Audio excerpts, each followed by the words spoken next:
Antoinette Sassou Nguesso, Première Dame de la République du Congo.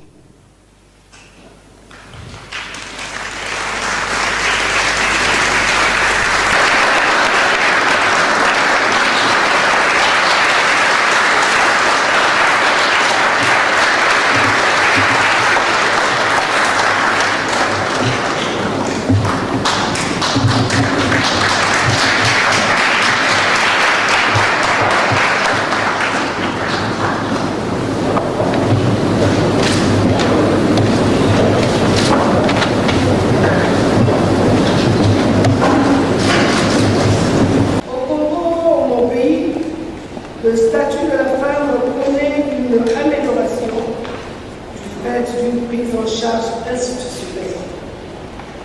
L'État a pris des mesures volontaristes tendant à favoriser une meilleure protection ainsi qu'une plus forte participation des femmes à la vie publique. À titre indicatif, je citerai la gratuité de l'enseignement primaire et au secondaire. La pauvreté en Afrique. Parce que tout le monde sait que lorsque les femmes en Afrique auront le pouvoir économique, le pouvoir politique, le pouvoir financier, à ce moment-là, on pourra éradiquer la pauvreté. Si la pauvreté des femmes n'est pas éradiquée, excusez-moi, on ne développera rien.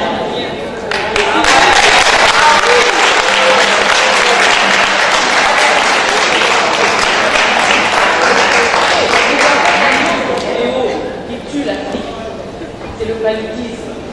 Donc c'est vrai, il y a des gens qui sont intervenus tout à l'heure pour parler des questions de santé, mais il faut que les choses convergent en vue d'un développement humain véritable, un développement socio-économique, et qu'il y ait que nous intervenions en Afrique pour que les femmes soient en paix.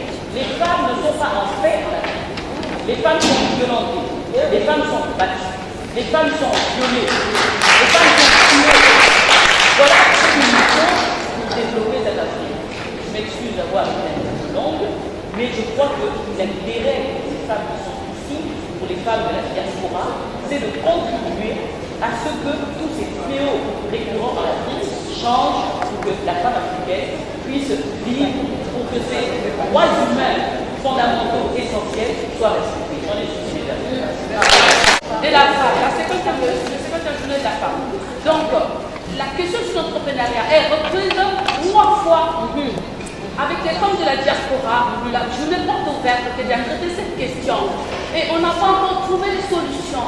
Et vous reprenez encore avec les mêmes témoignages en oubliant ceux qui ont commencé avant. Madame, traitez d'autres questions. L'Afrique a besoin du développement. Les femmes veulent faire quelque chose. Soyez unis. C'est tout. Je voulais... merci, je suis Madame Doudi. Je suis Madame Doudi du ministère de la promotion de la femme et de l'intégration de la femme au développement du Congo-Brazzaville. Ma question elle est toute simple. Vous travaillez ici, vous êtes chef d'entreprise. Est-ce qu'à votre niveau, vous avez créé un réseau pour pouvoir arriver à aider les femmes africaines? Parce que votre vision aujourd'hui, c'est laquelle? Nous célébrons aujourd'hui la 50e journée. Et je pensais que vous souhaitez que pendant ces 50 ans, qu'est-ce que les femmes ont fait au Congo et qu'est-ce que vous voulez apporter à ces femmes qui, déjà au niveau du Congo, nous avons déjà des femmes chefs d'entreprise qui veulent un partenariat. Est-ce que vous voulez vraiment travailler avec les femmes du continent pour apporter votre expertise afin que ces femmes puissent travailler comme vous le faites ici au niveau de la diaspora? Merci.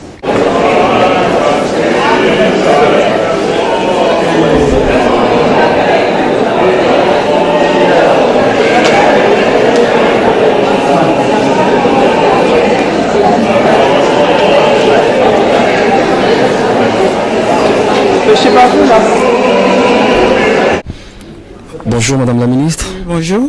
Alors vous venez d'assister au 50e anniversaire de la Journée internationale de la femme africaine. Vous êtes accompagné avec vos collègues ministres aussi, et y compris la Première Dame du Congo. Qu'est-ce que vous avez retenu, Madame? Mais il faut dire que nous, qui sommes aujourd'hui occupant des postes de responsabilité au niveau de notre pays, c'est-à-dire le Congo, parce que je suis ministre de l'enseignement primaire, secondaire et de l'alphabétisation, en matière de lutte au niveau de la femme africaine, on est un peu en reste. Et j'ai appris aujourd'hui que, par exemple, la journée internationale de la femme africaine avait été instaurée avant le 8 mars. Et ce qui pour moi est c'est un élément nouveau, vu que nous avons toujours valorisé la date du 8 mars et à la limite, on a laissé en reste toutes ces femmes africaines qui se sont battues en temps, on va dire, post-colonial, pour que la femme africaine puisse redorer son blason. Donc c'est déjà une très très très bonne chose. Et puis je voudrais aussi vraiment toute ma gratitude à Madame la Première Dame, qui a toujours eu une oreille attentive à toutes les sollicitations que l'on a pu faire à son endroit concernant que ce soit l'enfant, que ce soit la femme, que ce soit la situation des maladies compliquées comme la drépanocytose, et elle s'est toujours à la limite elle est toujours restée ouverte à notre sollicitude. Et vous êtes venu, je l'ai dit au début, avec vos collègues, ministres aussi, le rapport avec la journée, parce qu'il y a 3 portefeuilles quand même qui diffèrent avec vos ministères aussi. Mais le rapport avec la journée, vous savez, l'éducation, qu'on le veuille ou pas, avant d'occuper un poste quelconque, on passe par l'école. Et je pense qu'il était de mon devoir d'être présente à ces cérémonies, pour faire en sorte que nous ayons la situation de la paix, la situation par exemple de l'émergence de l'Afrique. Si je peux prendre ça en ligne de compte en tant que ministre des enseignements, je pense que ça serait une très très bonne chose. Donc je pense que ce qui est important pour nous, ce sont les 2 secteurs. Il y a la femme, elle en parlera, je sais que vous allez certainement l'interviewer. Elle est d'ailleurs prioritaire par rapport à la réunion d'aujourd'hui. Ensuite, on a la ministre des Affaires sociales. Vous savez que en dehors du portefeuille qu'elle occupe aujourd'hui, elle a été longtemps et elle a milité longtemps par rapport, par exemple, à la paix au Congo. Donc, par rapport au thème, et surtout, je crois que en dehors de la paix, mais surtout l'émergence des pays africains, je crois que toute la société y participe, et en tant que l'un des ministères social, c'est-à-dire éducationnel, il était de mon devoir d'accompagner, je pense, la Première Dame à cette cérémonie d'ouverture de ce colloque international sur la journée panafricaine de la femme africaine. Merci, c'était donc Madame la ministre Rosalie Kama-Nyamayoua, ici à l'UNESCO. Merci Madame la ministre. Ok, merci bien. Bonjour Madame la ministre. Bonjour. UNESCO, Paris, avec la Première Dame, vous venez donc de participer à cette journée de la femme, on va dire, le 50e anniversaire en tout cas, de la femme africaine ici. Vos impressions par rapport à tout ce que vous avez vécu pour ce premier jour? Nous voulons tout d'abord remercier et féliciter la diaspora africaine, les femmes africaines, pour avoir organisé cette rencontre, ce colloque. Et nous avons eu l'honneur d'accompagner la Première Dame. Tout au début de notre journée, nous avons entendu toutes les déclarations qui ont été faites. Et je voudrais dire que le thème choisi sur le rôle de la femme dans l'émergence des pays, c'est un thème qui tombe à propos, car cela préoccupe tous nos pays africains aujourd'hui. Oui, avec vos collègues, comme j'ai dit, vous êtes partis toutes les 3 avec la Première Dame. Le rapport avec la journée, selon vos ministères, parce que c'est quand même des portefeuilles qui diffèrent. Selon nos ministères, moi je suis ministre des Affaires sociales, de l'action humanitaire et de la solidarité. Quel est le rapport avec la journée? Bon, je suis un ministère, je suis à la tête d'un ministère qui s'occupe de toutes les catégories sociales de notre pays, particulièrement les catégories les plus vulnérables. Alors pourquoi la femme? Pourquoi je m'intéresse à la femme ou pourquoi mon ministère s'intéresse à la femme? Nous pensons que la femme est un acteur incontournable du développement dans nos pays africains. Lorsqu'on parle de l'émergence économique, il ne s'agit pas seulement de l'émergence économique dans quelques années, à l'horizon 2025, mais si cette émergence économique n'est pas accompagnée d'une émergence sociale, dans laquelle la femme a un rôle à jouer, nous allons passer à côté de l'émergence globale de nos pays. Alors je m'intéresse particulièrement aux femmes qui aujourd'hui ne prennent pas une part importante dans notre économie, une part visible, sinon elles sont là, elles sont présentes. Et vous savez que les femmes travaillent pour 70% dans le secteur informel. Et c'est ce secteur informel qui fait vivre une bonne partie de nos populations.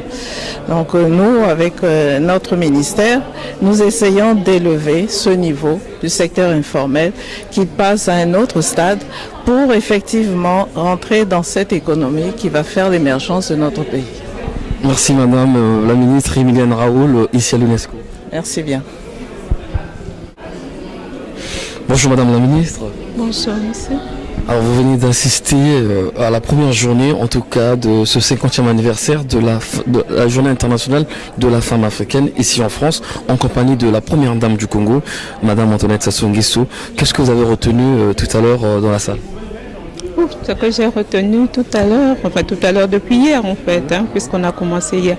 Mais écoutez, ce que j'ai retenu c'est quoi? C'est que rassembler autour de Madame l'épouse de notre président de la République, je peux retenir que ce que nous sommes en train de rechercher, c'est comment faire pour faire avancer les problèmes du côté des femmes en fait, faire avancer les problèmes, trouver des solutions du côté des femmes. Il y a des problèmes qui se posent, des problèmes politiques, des problèmes sociaux, des problèmes économiques et tout ça. Mais je trouve que c'est une bonne chose que de se mettre ensemble parce qu'on réfléchit en fait sur notre pays, sur notre devenir et celui de nos enfants. Et c'est surtout votre ministère qui est concerné? Oui, parce que c'est le ministère de la promotion de la femme et de l'intégration de la femme au développement. Bon, vous savez que les femmes jouent quand même un rôle capital dans les foyers, dans les familles. Donc c'est important d'écouter les problèmes des femmes. C'est important d'écouter aussi parce qu'elles ne posent pas que des problèmes. Elles ont aussi des solutions. Elles ont aussi des propositions qu'elles font qui peuvent nous permettre d'avancer. Cela a bien mérité que vous soyez accompagné ou que vous accompagnez la première dame du Congo, Madame Antoinette Sassou Nguesso. C'est-à-dire que oui, parce que c'est important pour nous d'avoir, vous savez, la première dame de notre pays, c'est une femme engagée. Je dirais c'est une militante de la cause de la femme, ça c'est sûr, et des enfants et des autres, même des autres populations. Donc ça pour nous, je suis fière en fait de voir que la première dame de chez nous est venue parce qu'elle écoute, mais elle agit beaucoup, elle fait beaucoup de choses et aussi aujourd'hui quand on regarde le temps qu'elle a passé, elle a beaucoup d'expérience en tant qu'épouse d'un chef de l'État et donc par rapport aux autres femmes épouses de chefs de l'État, elle n'a pas du tout la même expérience. Elle connaît beaucoup de choses, elle a beaucoup d'expérience et c'est une femme battante. Quand on la voit, elle est vraiment battante et je sais que souvent, aux côtés de son mari, le président de la République, pour nous, c'est une conseillère, mais alors de taille, quoi. Je ne sais pas comment dire. Madame la ministre, Madame la ministre, je vous prends au mot. Vous êtes en France. Hier, on a publié les élections au Congo-Brazzaville. Est-ce que vous avez un mot à dire là-dessus? Écoutez, un mot à dire. Est-ce que vous avez suivi?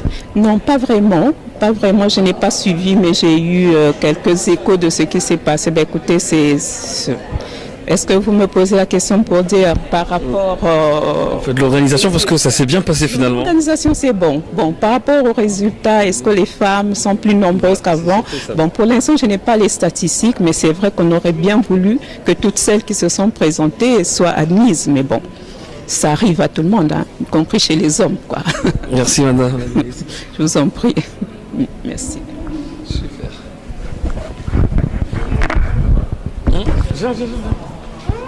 Bonjour, Vous êtes madame? je suis Madame Corinne Marteau et je suis d'origine congolaise de Brazzaville. Malgré le nom? Malgré le nom, oui, bon, il y a des marteaux qui existent au Congo, donc j'en fais partie. Voilà, et puis je suis la coordinatrice de l'Organisation des femmes africaines de la diaspora, qui est l'OFAD, qui a organisé cet événement, le 50e anniversaire de la femme africaine. Alors, la présence de la première dame du Congo, deux ministres en tout cas très influentes de notre gouvernement, je vous parle des dames bien entendu, qu'est-ce que vous allez dire à propos de votre organisation, si vous avez parlé d'une réussite?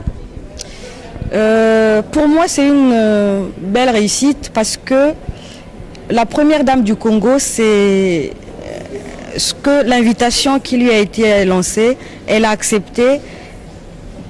Pour moi, autant que Corinne Marteau est membre de l'OFA et coordinatrice de l'OFA, déjà Corinne Marteau autant que Congolaise, je suis très fière. Parce que, comme je l'ai dit tout le temps, que la première dame du Congo, c'est la première dame qui a ouvert la première bibliothèque à Sibiti, là où je suis née. Et donc j'ai appris à feuilleter un livre dans une bibliothèque grâce à cette dame-là. Et je le répète à chaque fois, elle a contribué à mon éducation. Et pour moi, c'est une façon de la remercier. Et je sais que à toutes les, peut-être pas toutes, mais elle a rendu service au moins à quelques femmes en tout cas, mais qui n'ont pas eu l'occasion de s'exprimer. Et donc moi, je parle, mais derrière moi, il y a plusieurs dames qui reconnaissent des choses que cette dame a fait. Donc tout simplement, voilà. D'accord. Et dans l'ensemble, le public qui est venu, la réussite, parce que ça s'étend sur 3 jours, du 20 au 22. Essayez de nous décrire un peu, de nous expliquer de façon brève comment ça se passe avec les activités demain et ainsi de suite le dimanche. Qu'est-ce qui va se passer? Alors là, pour aujourd'hui déjà, c'est très très bien. Je vois que les femmes africaines sont en train de prendre en main leur destin. Parce que le continent bouge, donc il faut que les femmes africaines aussi s'élèvent. Ces femmes font beaucoup de choses, elles ne sont jamais visibles. Donc c'est une façon aussi vraiment de se mettre en avant. Alors sur les 3 événements, malheureusement ça va être 2. Parce qu'on a eu un gros souci sur un monument historique qu'on avait jusqu'au bout gagné. Et finalement les conditions qui nous ont imposées ne nous ont pas permis d'aller jusqu'au bout. Mais c'est qu'une partie remise. Donc aujourd'hui, ça c'est colloque à l'UNESCO et demain c'est la soirée de gala où on va présenter le produit que l'OFAD, les femmes de la diaspora, ont mis en place, une marque femme africaine. Cette marque-là va permettre aux femmes de la diaspora de faire un fonds d'investissement pour soutenir ceux qui sont en Afrique. Donc vraiment établir ce pont et huiler par rapport au financement qu'on va avoir avec la vente de notre marque. Tout simplement. Merci Madame Martin. C'est moi.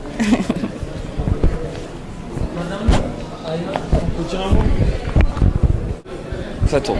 Alors bonjour. Bonjour. On va se présenter. Oui, alors je suis Rina Lahaya, avocate au barreau de Paris.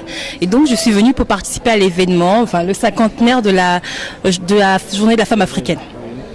Alors vous avez retenu quoi en tant qu'avocate, déjà avocat au barreau de Paris? On va en parler après, mais déjà pour la journée, qu'est-ce que vous avez retenu aujourd'hui? Écoutez, les tables rondes sont encore en cours, donc voilà. Ce qui est certain, c'est que le but général, global de l'initiative, c'est vraiment de permettre à la femme de s'impliquer davantage dans le processus de développement, comme l'a souligné la première dame du Congo, qui nous a fait l'honneur d'être présente aujourd'hui, de permettre à cette femme de s'investir, d'être entreprenante. Il y a d'ailleurs des thèmes sur l'entrepreneuriat, mais également des questions relatives à l'égalité de genre. Parlons de vous, avocat au barreau de Paris. Pour les femmes congolaises en plus, il n'y en a pas beaucoup. Les avocates au barreau de Paris? Non, il n'y en a pas. Non, il n'y a vraiment pas beaucoup. Au barreau de Paris, il n'y en a pas beaucoup. Au Congo, je pense quand même qu'il y a un certain nombre. Ici, il n'y a pas beaucoup d'avocates au barreau de Paris. Pas beaucoup de Congolaises en tout cas. Il y a des Africaines, c'est certes, il y a des Sénégalaises, des Camerounaises, enfin un peu, voilà, nationalités assez diverses, mais de Congolaises, pas beaucoup. Donc on va confirmer au barreau de Paris que Maître Aya. Non, je ne peux pas le confirmer, je ne suis pas totalement sûre qu'il n'y ait que moi, je ne dis pas qu'il n'y a que moi, mais ce qui est certain, c'est qu'on a quand même une représentation assez faible. Ceux qui vous regardent en ce moment au Congo, il y en a qui sont dans des situations tristes, besoin de justice et tout ça, comment vous contacter? Bah écoutez, si vous me contactez, je pense qu'il serait mieux peut-être de passer par vous. J'ai pas envie de faire de la publicité. D'ailleurs, dans notre métier, déontologiquement, la publicité est interdite. Donc je pense que si vous voulez avoir mes contacts, il n'y a pas de difficulté, ils pourront passer par vous. Maître Aya doit défendre qu'une personne qui réside en France ou au Congo aussi? Non, on est assez ouvert, on n'a pas de limitation en réalité. Ce qui est certain, c'est que pour les actes de procédure, ce sont les avocats qui sont affiliés au barreau de proximité au barreau, par exemple c'est pour le Congo, pour Brazzaville. Pour les actes de procédure, ce sont les avocats au barreau de Brazzaville qui seront compétents. En revanche, les plaidoiries, elles sont assez libres, on peut plaider un peu partout. C'est le cas en France également, en province. Merci Maître Aya. Je vous en prie, au revoir. Journée internationale de la femme africaine, en tout cas le cinquantenaire. Madame Agnès Onounou, bonjour. Bonjour. Pour cette journée de la femme, comme c'est intitulé cinquantenaire de la journée internationale de la femme africaine, je peux vous dire que j'ai assisté du début jusqu'à la fin. Honnêtement, c'est du déjà vu. Pourquoi je dis c'est du déjà vu? Parce que ces thèmes ont été abordés sur la place de Paris. En ce moment, je remarque qu'il y a plusieurs mouvements de la diaspora, à gauche, l'Est, l'Ouest, que ce soit au Sud, je ne sais pas, je ne comprends pas. Ce que je déplore, je le dis, ce que je déplore, ce que je remarque sur la place de Paris, c'est qu'il y a des choses qui se font ici, sont associées tout le monde. Alors que pour avancer, c'est très très important, il faut que nous menons des actions collectives. C'est très très important. Dans des moments, dans des actions collectives, il n'y a pas de leadership, il n'y a pas un chef. Tout le monde est assis autour de la table pour justement réfléchir sur ce que nous pouvons faire. En ce moment, c'est la mode, tout le monde parle du développement. Mais le développement commence par le changement de mentalité. Le développement commence par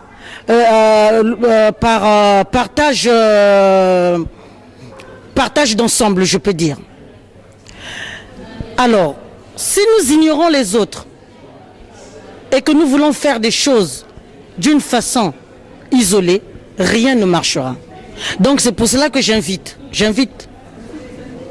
la diaspora à s'asseoir autour d'une table afin que nous puissions réfléchir quelle est la stratégie que nous allons mener pour pouvoir être efficaces. Sinon, nous assisterons tous les jours au discours de tous les jours. Alors là, les petits fours, le champagne... Madame Onounou, nous avons remarqué la présence de 3 ministres, enfin 3 dames qui sont arrivées du Congo, accompagnées de la première dame elle-même du Congo aussi. Vous dites quoi sur ça? Vraiment pour ma part. Était-ce pas une cérémonie, un colloque grandiose? Enfin, je sais pas comment je vais appeler ça. Vous trouvez que c'était du déjà vu? C'est du déjà vu, mais il y a une différence, c'est que la première dame est venue avec les 3 ministres. Mais c'est ça, c'est justement. C'est là où je voulais parler et dire que la diaspora doit s'asseoir autour d'une table pour réfléchir sur les actions que nous pouvons mener au Congo. À partir de là, inviter l'autre sœur qui se trouve à Brazzaville, discuter avec la femme congolaise du pays. Et c'est à partir de là que nous pouvons nous approcher des institutions. Aujourd'hui, les ministres sont venus. Mais qu'est-ce qu'ils ont retenu de ça? Qu'est-ce que nous avons pu communiquer à ces personnes? Donc je crois qu'il y a un travail à faire. Il est temps de pensée collective, il est temps de s'asseoir autour de la table pour associer la diaspora, la congolaise du pays et les institutions, pour que nous puissions vraiment apporter du concret sur ce que nous envisageons de faire. Madame Onounou, vous avez dit que c'est du déjà vu, mais entre-temps, apparemment ça c'est plutôt l'ensemble de l'Afrique, parce que à la tête j'ai vu le nom de Madame Suzanne Belmoun qui est d'origine camerounaise. Il y a beaucoup de pays africains qui se sont retrouvés, à mon avis, à cette association déjà. Est-ce que c'était pas le cas? Donc ça devait rien avoir avec le Congo. C'est pas le cas donc? Oui, ça devrait rien avoir avec le Congo, je suis d'accord avec vous, mais après cette réunion, qu'est-ce qui en sortirait? On parle de l'Afrique. Moi, je suis congolaise. Donc, j'apporte ma part, ma participation en tant que congolaise. Mais après, qu'est-ce qui va se passer? On parle de l'Afrique. L'Afrique, c'est vague. Donc, il fallait trouver des thèmes d'ensemble qui pouvaient unir toute l'Afrique. Mais quand je regarde bien, il y a eu plus de Congolaises. Ça, je suis désolé de le dire. Il y a eu plus de Congolaises, quelques sœurs camerounaises. Mais quand on a parlé de l'Afrique, l'Afrique ne s'arrête pas seulement au Cameroun et au Congo. Donc, je pense qu'il y a quand même quelque chose qui ne va pas. C'est à vous de deviner, hein. Mais j'ai tout dit, apparemment. Merci, madame. Merci beaucoup. Au revoir.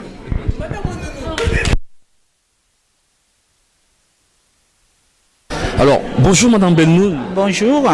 Vous êtes la présidente de cette association. De toute façon, je vous laisse vous présenter, c'est mieux. Bien, je suis Madame Suzanne Bennoun, la présidente de l'Organisation des femmes africaines de la diaspora, en sigle OFAD. Alors, la première journée, avec la présence de la marraine, qui était donc la première dame du Congo, est venue avec 3 ministres. C'était pas n'importe quoi. Vous allez dire quoi déjà d'entrée de jeu, arriver à... J'ai été très impressionnée déjà dès la première rencontre avec la première dame du Congo, par son esprit d'ouverture, la simplicité d'esprit. Et vraiment, j'aurai le temps de lui adresser mes remerciements parce que elle n'a pas été seulement la marraine, mais elle nous a apporté tout le soutien nécessaire pour la réussite de cet événement. La preuve, c'est la forte délégation qu'elle a mobilisée pour venir rehausser la diaspora. Comme elle a dit dans son discours, cela veut dire qu'elle a lancé un autre champ de bataille, un nouveau champ de bataille, le champ de bataille de la diaspora, en espérant que ses consoeurs des autres pays vont la suivre. Mais vraiment, c'est un modèle pour nous, pour ce qu'elle fait déjà depuis des années dans le cadre de sa fondation, et aujourd'hui qu'elle puisse initier cette démarche de mobiliser les femmes de la diaspora. Parce que quand on parle de la diaspora, on a toujours tendance à penser aux hommes. Et quand c'est un fourre-tout, nous sommes moins visibles. Et elle nous a sorti de